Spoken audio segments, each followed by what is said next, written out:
요한복음 21장 7절입니다.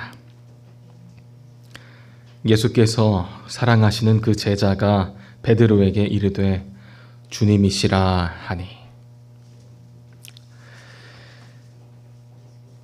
예수님께서 돌아가시고 난 다음에 예수님이랑 늘 함께 했던 제자들은 이제 다시 배에 올라서 물고기를 잡게 되었습니다.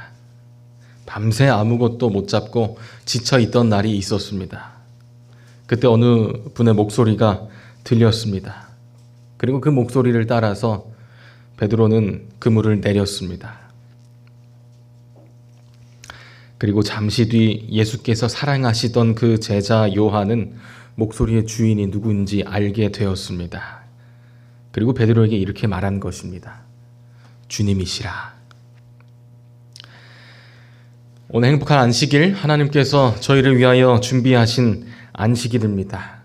오늘 이 자리에 찾아오신 모든 성도님들, 저 요한이 그랬던 것처럼 예수님을 발견하고 찾고 난 뒤에 주님이시라 라고 얘기했던 것처럼 우리도 오늘 이 안식일 아침 성령의 감화 감동하심으로 말미암아 말씀 속에서 주님이시라 하고 예수님을 발견하는, 고백하는 은혜가 모든 성도님들에게 있기를 간절히 바랍니다. 오늘 복되는 안식일 사경의 숯불 위에 피어난 사랑이라는 말씀의 제목으로 열왕기상과 요한복음에 나온 말씀의 은혜를 함께 나누겠습니다. 특창을 저도 뒤에서 따라 불렀습니다. 성령이 오셨네, 성령이 오셨네, 몽청껏 부르시는 그 찬양에 하나님께서 분명히 오늘 이 자리에 성령 하나님 보내주시리라 생각합니다. 오늘 저희는 성경에 나오는 두 인물의 삶을 살펴볼 것입니다.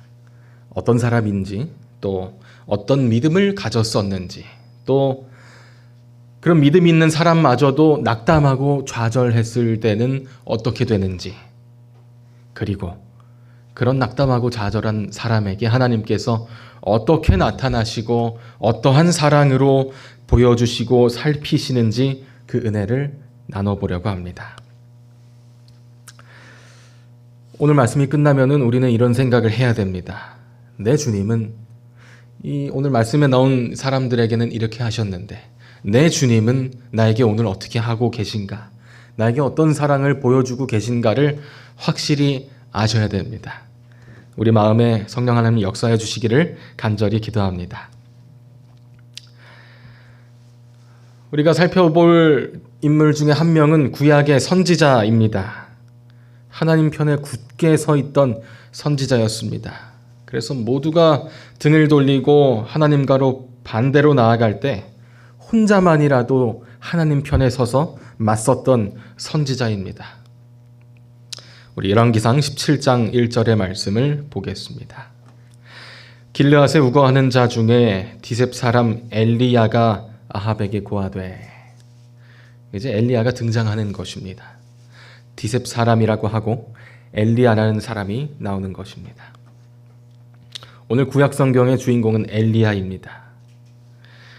길르앗이라는 곳에 살았다고 하는데 이곳은 증거의 돌무더기라는 뜻을 가지고 있습니다. 아합에게 고했다, 뭔가 아합에게 가서 얘기했다는 것입니다. 이 아합 왕 시대는 어떤 시대냐면 신앙의 암흑기였던 시대였습니다. 하나님이 보이지 않고 하나님께서 가려진 시대에 하나님의 증거로서 엘리야를 배출하셨다는 점이 의미가 이 한 절에 있는 것입니다. 하나님이 보이지 않는 시대에 엘리야는 하나님을 증거하기 위한 주님의 도구로서 아합에게 고하는 것입니다. 엘리야의 이름 뜻을 보면 한 가지 중요한 사실을 또 알 수 있습니다. 그 이름의 뜻은 여호와는 하나님이시다 라는 뜻입니다. 엘리야 이름 뜻 자체가 무엇이라고요? 여호와는 하나님이시다. 이름 너무 좋죠.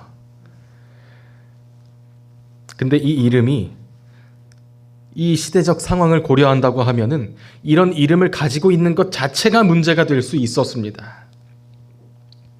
이 아합 왕의 아내 이세벨이라고 하는 사람은 바알이라고 하는 이방신을 데리고 와서 퍼뜨렸습니다. 그러니까 여호와는 하나님이시다 라고 하는 이 이름 자체가 문제가 될 수 있는 것이었습니다. 즉 이스라엘의 참신은 여호와이지 바알이 아니다 라고 이름 자체에서 선언하고 있는 것입니다. 엘리야는 그래서 그 존재 자체로 왕권에 항변하는 사람이었습니다. 여러분, 우리는 오늘 어떤 이름을 가지고 살아가고 계십니까?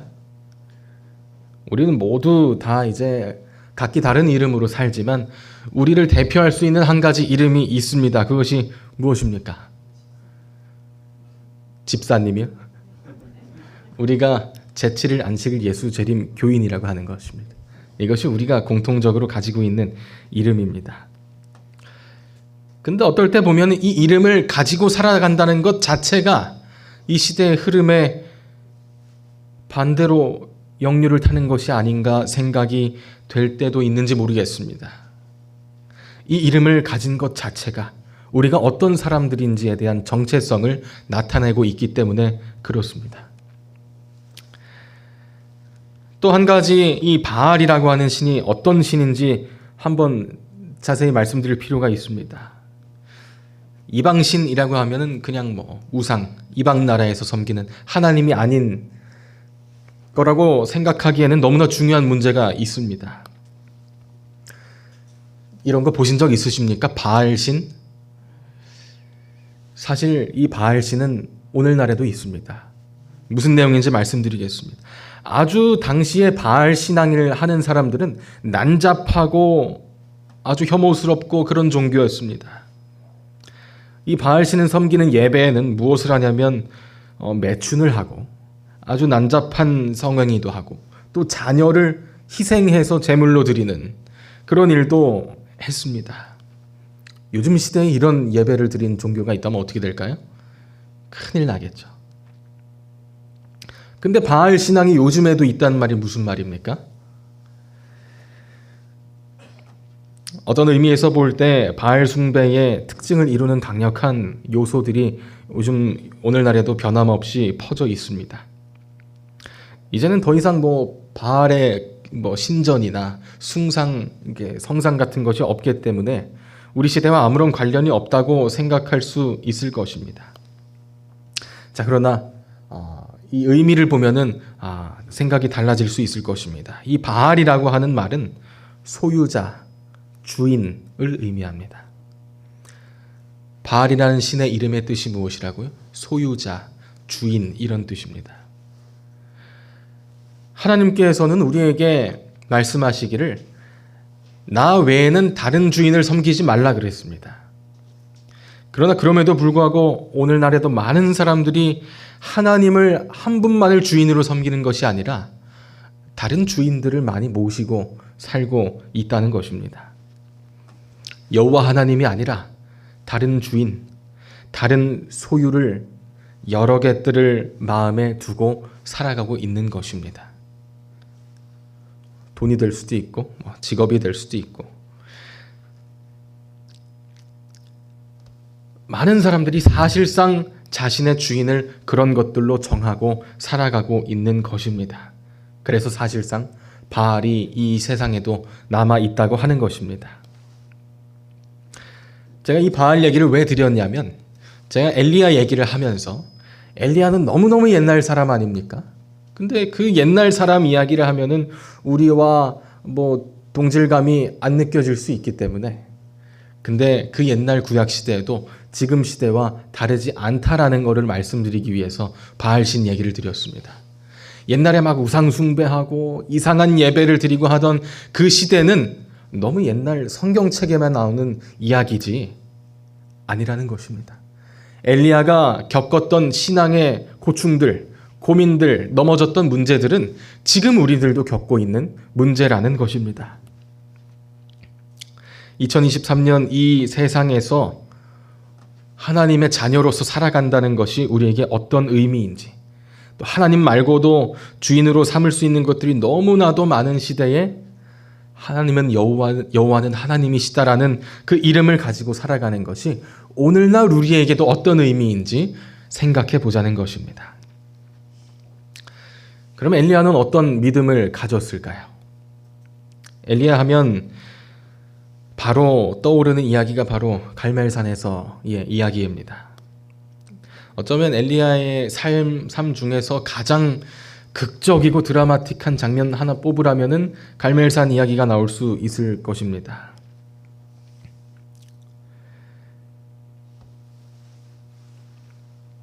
예정된 아침이었습니다. 갈멜산 꼭대기에 세 부류의 사람들이 모여 있었습니다.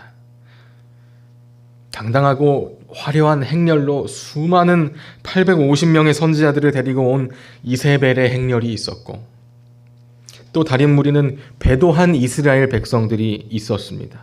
이 배도한 이스라엘 백성들은 하나님과 바알신 사이에서 머뭇머뭇하고 있었습니다. 그리고 한 부류가 아니죠. 이 한 명은 하나님의 선지자 엘리야였습니다. 엘리야가 어떤 믿음을 가진 사람이었는가? 그는 첫 번째로 신앙의 결단을 촉구하라고 선포하는 담대한 사람이었다는 것입니다. 당시 이스라엘의 분위기를 살펴보고자 한다면은 하나님도 있고 바알신도 있는데, 어떤 분위기였냐면은 여호와 신앙과 바알 신앙을 적절히 혼합해서 하려고 하는 분위기가 있었습니다. 이제 강압적인 이 우상숭배 금지 정책에서 눌리고 시달림 받던 이 백성들이 바알 신앙에 대해서 어느 정도 타협하면서 좋은 건 좋은 걸로 받아들이고 사는 게 괜찮지 않은가 생각하던 시대였습니다. 그렇다고 해서 또 여호와 하나님을 완전히 버리지도 못하는 어정쩡한 상태에 있었습니다. 엘리야는 그런 그들을 향하여서 이야기했습니다. 열왕기상 17장 1절입니다. 너희가 어느 때까지 두 사이에서 머뭇머뭇하려느냐. 여호와가 만일 하나님이면 그를 따르고 바알이 하나님이면 그를 따를지니라 하니 백성이 말 한마디도 대답하지 아니하는지라. 언제까지 머뭇머뭇하겠느냐? 언제까지 두 다리를 양쪽에 걸치고 있겠느냐? 하나를 선택해라. 신앙의 결단을 촉구하는 사람이었던 것입니다. 엘리야는 어떤 사람입니까? 흔들리지 않는 사람이었다고 하는 사실입니다. 세상에 아무리 풍조가 그쪽으로 흘러가도, 심지어 모든 사람이 돌아서고 믿음의 길에 혼자 서 있을 때에도 믿음을 굳건히 지키고 서 있는 사람이었습니다. 솔직히 말해서 나 빼고 전부 다 돌았으면은 그건 내가 이상한 거 아닙니까? 내가 이상한 거 아니지 생각해 봐야 됩니다. 근데 믿음에 있어서는 그렇지 않다는 것입니다. 나 빼고 모든 사람이 뒤돌아섰을 때에도 머뭇거리지 말고 결단하라고 결심을 촉구하는 믿음의 사람이었다는 것입니다. 이런 엘리야를 볼 때에 참 대단하다 싶지만 나 자신은 어떤가 생각해 봐야 합니다. 근데 참 다행스러운 것은 주변을 한번 보시기 바랍니다. 엘리야보다 우리가 유리합니다. 우리 옆에 지금 얼마나 많이 이 한 뜻을 가진, 한 믿음을 가진 동료 그리스도인들이 많이 계십니까? 우리가 이 신앙의 좁은 길이라고 하는 이 좁은 여정에서 누군가 함께 간다고 하는 이 사실이 오늘 우리에게 얼마나 큰 힘이 되는지 모르겠습니다. 하나님께서 우리 주천교회를 참 사랑하시는 것 같습니다. 앞에서 끌어주고 또 뒤에서 밀어주는 여러 선배, 신앙을 이어간 분들이 이렇게 많이 계셔서 하나님께 참 감사한 이 안식일인 것 같습니다. 둘째로 엘리야가 어떤 믿음을 가졌는가? 엘리야는 제단을 회복하는 사람이었습니다. 이제 바알 신을 섬기는 무리들이 여러 시간 춤을 추고 몸을 자해하고 해괴한 짓들을 하면서 불이 내려오기를 기다리는데 다 지쳤습니다. 이제 누구 차례냐면 엘리야 차례가 되었습니다. 엘리야는 백성들에게 가까이 오라고 말했습니다. 그들은 하나님의 편에 설 것인지 어쩔 것인지 갈팡질팡하는 사람들이었습니다. 이 영감의 글에 제단을 다시 쌓는 엘리야의 모습이 나와 있습니다. 죄송합니다. 제가 여기 글자를 하나 틀렸습니다. 제단이 어이제자입니다. 선지자왕 151쪽입니다. 백성들이 떨면서 가까이 나와왔을 때에 엘리야는 한때 사람들이 하늘의 하나님을 예배하던 허물어진 제단으로 가서 그것을 보수하였다. 그에게는 이 폐허의 무더기가 이 모든 이교도의 장엄한 제단보다 더 소중하였다. 다 무너져가는 갈멜산 위의 제단이었습니다. 저쪽에 850명의 바알 선지자들이 하는 제단에 비하면 너무 작고 초라한 것이었지만은 그 모든 것들보다 엘리야는 이 제단이 더 소중하였다. 누가 보기에는 아무것도 아닌 것 같아 보이는 것이지만 예전에 이스라엘이 요단강을 건너 약속의 땅에 들어갈 때에 하나님께서 그들과 맺으신 언약을 존중히 여기는 표시였습니다. 그래서 엘리야는 그 단을 볼 때마다 하나님께서 이스라엘에 하신 약속을 기억하는 것이었습니다. 우리 마음속에 가지고 있는 주를 향한 제단이 어떤 모양인지 생각해 보면 좋겠습니다. 우리 마음속에 제단이 있습니까? 다른 거 다 몰라도 이거 하나만큼은 내 소중한 제단이라고 하는 것이 있습니까? 처음 우리가 하나님을 만났을 때, 처음 우리가 말씀 속에서 기도 속에서 하나님을 경험했을 때 나 자신을 서원하겠다고 드렸던 그 제단이 지금도 같은 모습으로 있는가? 오늘 이 안식일 엘리야가 무너진 제단을 소중히 여기고 다시 쌓은 것처럼 우리도 하나님의 말씀을 기억하고 약속을 굳건히 하며 우리 안에 제단을 쌓아 올라갈 때에 하나님께서 약속에 대한 확고한 믿음을 우리에게 주실 것이라고 확신합니다.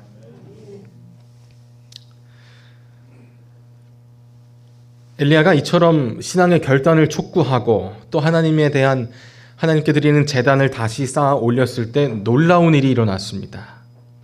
어떤 일이 일어난 거예요? 하늘에서 불이 드디어 내려온 겁니다. 모든 사람들이 그제서야 하나님 하나님만이 진짜 하나님이심을 인정하게 되었습니다. 이스라엘은 모두 마음을 돌이켜서 자신들이 얼마나 지금까지 크게 하나님께 욕을 보였는지 깨닫게 되었습니다.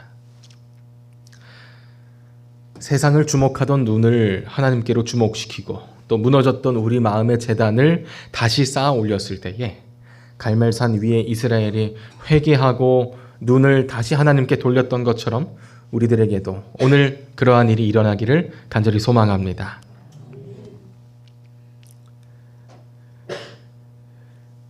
엘리야가 어떤 사람이고 그 이름 자체가 어떤 사람이었고 또 어떤 믿음을 가졌고 어떤 일을 했는 사람이었는지 지금까지 말씀드렸습니다. 하나님 안에서 승리하는 사람이었습니다.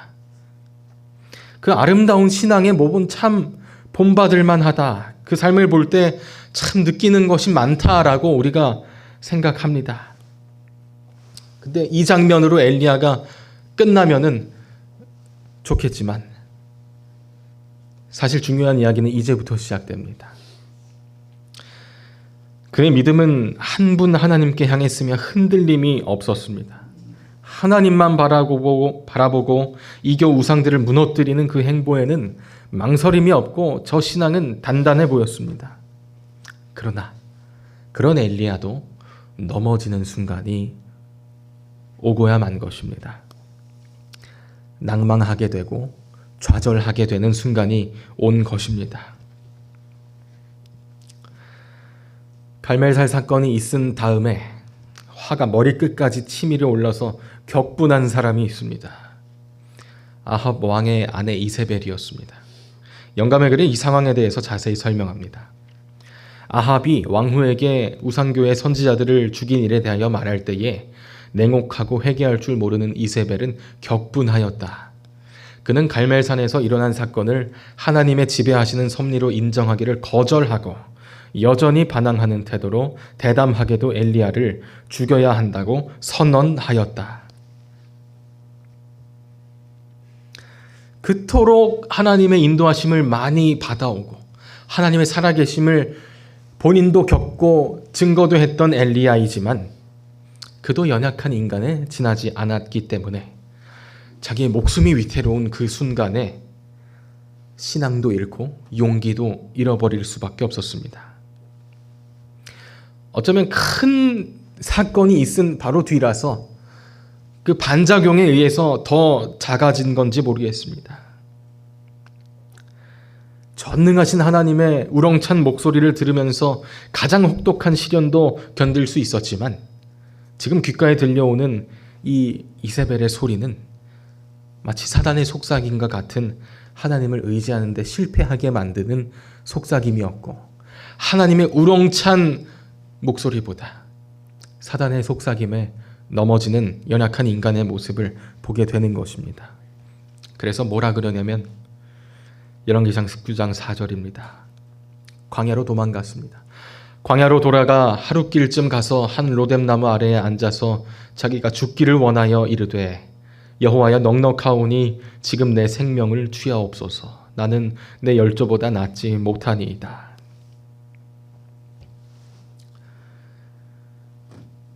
완전히 이거 무엇이 바닥이 됐다고 그러나요?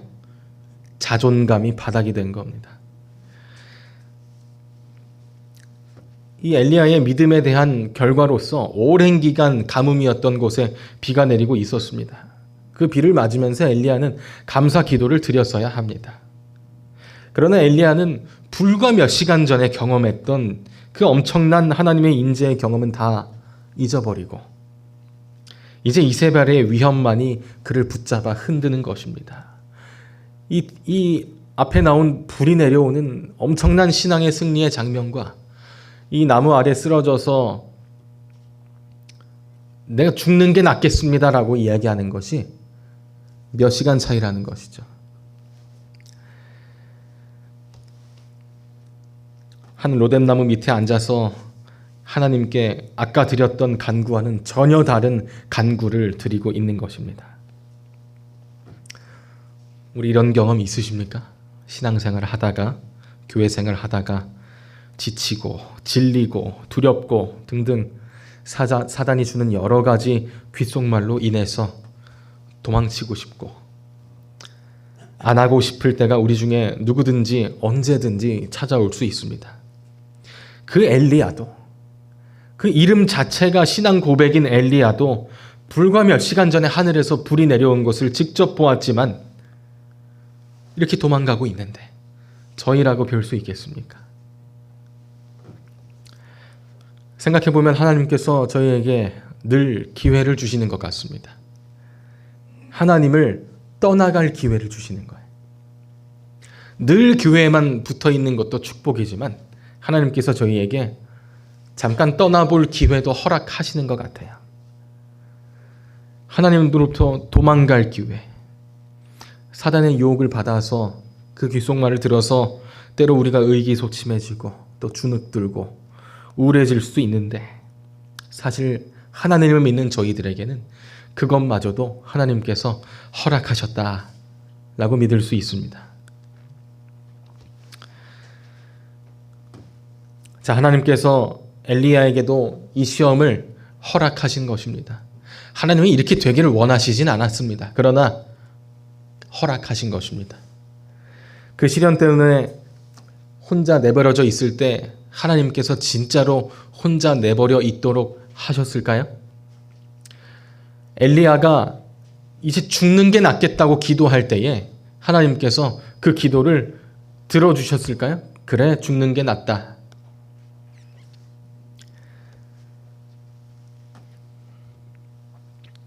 엘리야는 지쳐서 잠을 자고 있었습니다. 하나님께서 부드러운 감촉과 상냥한 음성으로 엘리야를 깨웠습니다. 말씀해 보면 엘리야는 원수가 자기를 깨운 것인가 하는 두려움으로 도망하는 것처럼 놀라서 일어났습니다. 일어났더니 거기에 하나님께서 보내신 천사가 있었다는 것입니다. 천사가. 엘리야를 가리켜서 뭐라고 말했을 것 같으세요? 여러분, 하나님이 보내신 천사라면은 그렇게 실패해가지고 쪼그려 누워있는 엘리야를 향해서 뭐라고 말씀하시겠습니까? 제가 그 천사라면은 일단 한숨부터 쉬었을 것 같아요. 아휴, 너 아까 전에 불 내려온 거 못 봤냐? 얼마나 지났다고 이러고 있냐? 당장 정신 차리고 일어나라. 너 갈 길이 멀다. 그러나 사랑이 무한하신 우리 하나님께서 그러시지 않으셨더라고요. 어떤 놀라운 방법으로 엘리야에게 말씀하셨는지 저는 이 장면 생각하면은 지금도 소름이 돋아요. 기분이 좋아지는 것 같습니다. 이렇게 하셨습니다. 일어나서 보니까 머리 위에 뭐가 있어요. 깨어서 날 죽이려는 원수인 줄 알고 도망가려고 하다 보니까 머리맡에 뭐가 있어요. 그래서 봤더니 뭐가 있었냐면 숯불이 피어져 있었고 떡이 고소하게 구워지고 있었습니다. 물도 한 병 있었어요. 하나님께서 엘리야에게 아무 말씀도 하시지 않으셨습니다.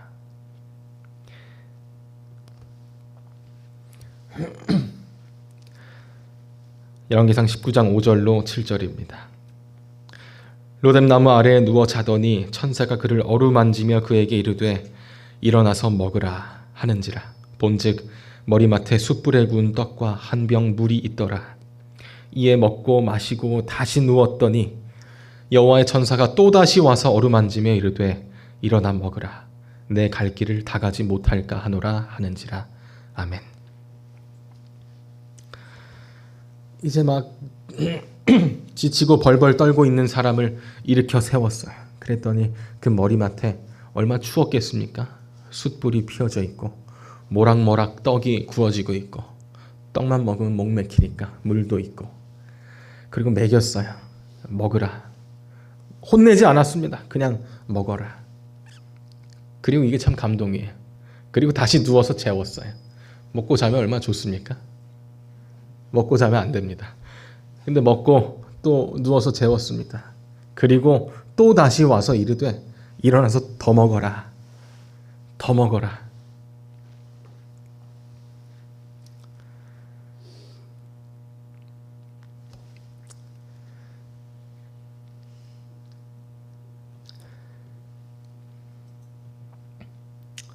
주석에는 이렇게 기록합니다. 성경에 보면은 천사가 나와서 그랬다고 하는데 천사가 그냥 뭐 어떤 이라고 기록된 성경역도 있대요. 그러나 여기 언급된 천사는 여호와의 사자 곧 구약시대 당시 이 땅에 현현하신 누구시라고요? 그리스도시라고요. 그 천사는 다름 아닌 누구십니까? 우리 너무 잘 아는 분이죠. 그 천사 예수님이었다고요.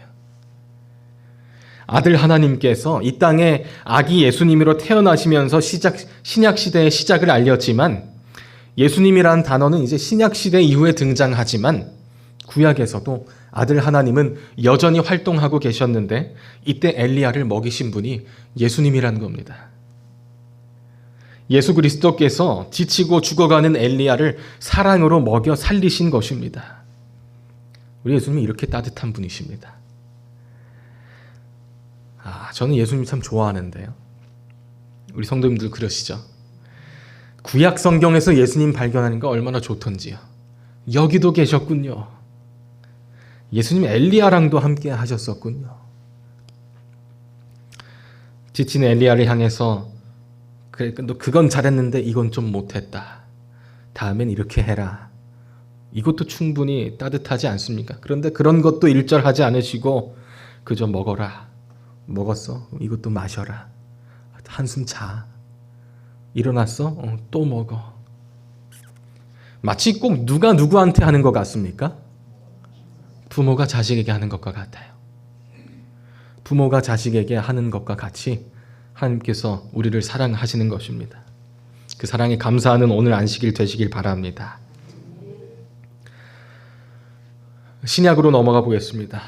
이제 천사로 등장하셨던 예수님은 이제 사람으로 오셨습니다.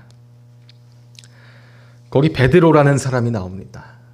예수님과 함께 동역하던 제자 중에 한 사람입니다. 베드로에 대해서 제가 엘리야만큼 길게 설명하지 않겠습니다. 베드로 우리가 이름만 들어도 그가 어떤 삶을 살았고 어떤 성격의 사람인지 우리가 잘 알고 있지 않습니까? 그가 예수님과 어떤 동고동락을 했고 어떤 희노애락이 있었는지 우리가 잘 알고 있습니다. 그런 베드로, 예수님과 그토록 함께 했던 베드로. 근데 이제 예수님이 돌아가셨어요. 제자들과 함께 언제까지나 같이 있을 줄 알았던 예수님이 아무런 저항도 하시지 않으시고 그냥 그렇게 돌아가셨어요. 그래서 베드로는 낙담했습니다. 엘리야의 마음과 비교해 볼 수 있을까요? 엘리야가 낙담했던 그 로뎀나무 아래 쓰러져 있던 마음과 베드로가 이제 예수님이 없어서 낙담한 그 마음을 비슷하다고 볼 수 있을까요? 예수님과 같이 어디든지 누비고 무슨 일이든지 하고 바다 위도 걷던 사람이었습니다. 그러나 이제 예수님이 없으니까 얼마나 허전하겠습니까? 얼마나 삶의 목적이든 뭐든지 간에 없어지고, 그래서 다시 배에 탄 겁니다. 잘하는 거라고는 그물질하는 거밖에 없었으니까. 근데 웬일인지 평생 어부를 해서 먹고 살았던 베테랑 어부인데도 한 마리도 잡히질 않는 것입니다. 정말 기분 어땠을까요? 이날 망칠 대로 망쳤습니다. 이제 예수님도 없고 원래 잘하던 거나 해보려고 그랬는데 그것도 안 되고 그때 어떤 사람이 오더니 배 오른편에 그물을 던지라 합니다. 그래서 던졌어요. 그랬더니 무슨 일이 일어났냐면 다 끌어올릴 수 없을 만큼 물고기가 잡히는 겁니다. 그 배에 같이 타고 있던 사람은 예수님의 사랑하시던 제자 요한이었습니다. 요한이 생각했어요. 어떻게 이런 일이 있지? 이거 전에 이런 일 많이 경험했었는데 예수님 계실 때 어떻게 이런 일이 또 있을 수가 있지? 예수님 이제 안 계시는데 어떻게 전에 경험했던 이 일이 또 있을 수가 있지? 그러면서 눈을 가늘게 뜨고 쳐다봤을 겁니다. 내가 생각하는 그분이 맞나?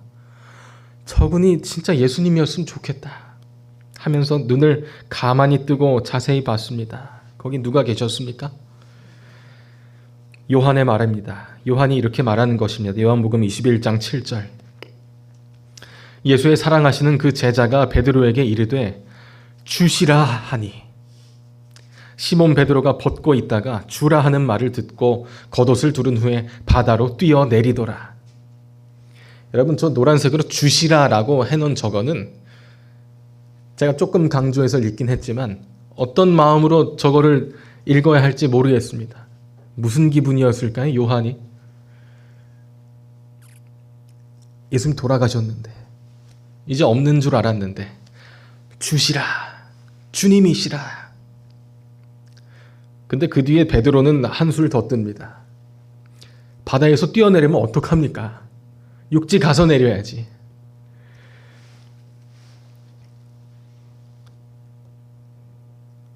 제자들이 자기가 본 것이 맞는가 의심하면서 저분이 주님이라고 들은 그 귀를 의심하면서 해변가로 첨벙첨벙 뛰어간 것입니다.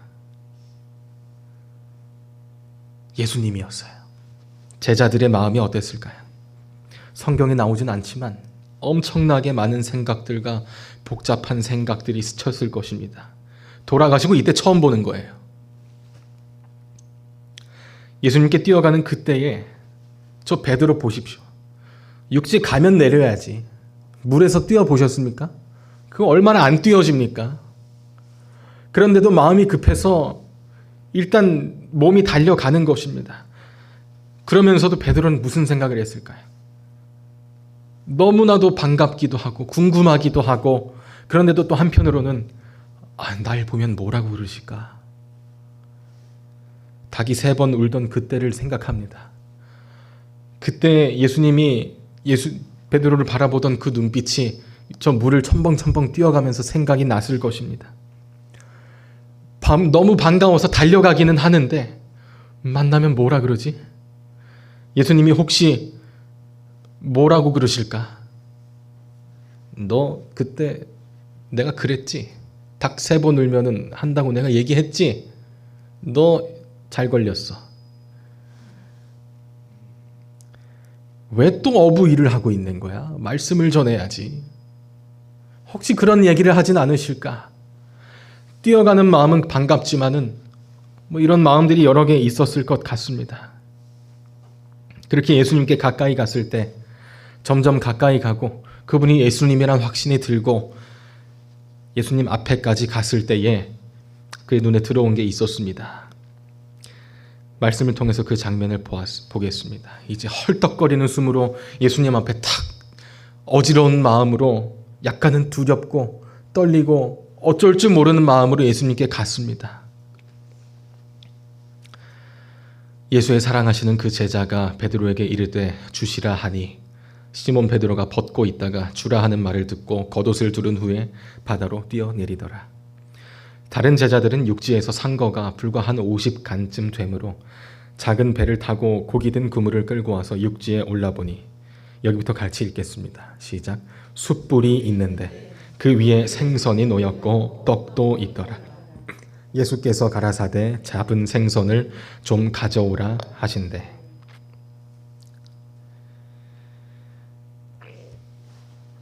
거기 갔더니 떨리는 마음으로 갔습니다. 갔는데 숯불이 있는 거예요. 숯불이 이렇게 있고 해변가에서 거기 생선도 좀 있고 떡도 좀 있는데 그 잡은 생선이 있으면 좀 가져와라 그러시는 겁니다. 물고기 많이 잡았지? 그거 좀 가져와봐. 같이 먹자. 우리 예수님이 이렇게 좋으신 분입니다. 구약의 엘리야가 완전히 넘어졌을 때 일으키셨던 분은 신약에서 베드로와 함께 무리를 거리셨던 예수님과 동일한 분이십니다. 숯불을 피워놓고 지치고 쓰러진 영혼에게 아무 말도 하지 않고 그저 먹이고 재우고 마시운 그분은 신약시대에 와서도 베드로에게 똑같이 하셨습니다. 뿐만 아니라 현재를 살아가는 저희들의 삶에도 저희가 지치고 쓰러지고 넘어질 때 신앙이 희미해질 때에 여전히 손을 내미시고 숯불을 피시고 먹이시고 재우시는 예수님입니다. 우리 사랑하는 주천교회 성도 여러분, 우리가 엘리야처럼 베드로처럼 할 수 없다고 느낄 때도 있습니다.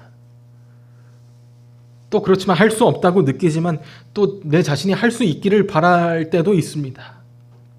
실패하고 좌절했을 때 이렇게 말하지는 않으십니까? 이번에는 내 결심이 뭔가 좀 부실해서 실패했어. 다음에 더 굳센 결심을 하면 이길 수 있어. 이번엔 동기부여가 좀 부족했어. 이번엔 내 기도가 좀 부족했기 때문에 실패했어. 작년에는 내가 성경 통독을 안 해서 그랬던 거야. 지난주에 교회를 안 가서 그래. 내 탓. 그 반대로는 그거 하면 잘할 수 있어. 내가 교회 빠지지 않고 가면 잘할 수 있어. 하나님 나 이쁘게 보실 거야. 소망을 어디에다 둡니까? 나 자신에게 두는 겁니다. 점점 주님은 잊어버리고 내가 뭘 안 해서 그래. 내가 이것까지 해야 되는데 그래 이렇게만 하면 괜찮아. 우리 자신에게 의지를 걸고 소망을 두지는 않는지 생각하는 것입니다. 그러나 예수님은 어디 계셨습니까? 늘 같은 자리에 계셨습니다. 거기서 숯불을 피우고 물고기를 굽고 떡을 굽고 물도 주시면서 우리가 오기만을 마치 부모님처럼 기다리고 계시는 것인데 저희는 자꾸만 내가 뭘 해야 돼.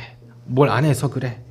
하면서 머뭇하고 있는 저희 자신을 발견하게 되는 것입니다. 우리 사랑하는 주천교회 성도 여러분, 우리 늘 같은 곳에 계시는 예수님이 계십니다. 예수님은 우리를 절대 떠나지 않으실 것입니다. 혹시 우리가 예수님은 거기 계신데 우리가 멀어진 것은 아닌가 3번 되돌아보는 이 안식일 되시길 바랍니다.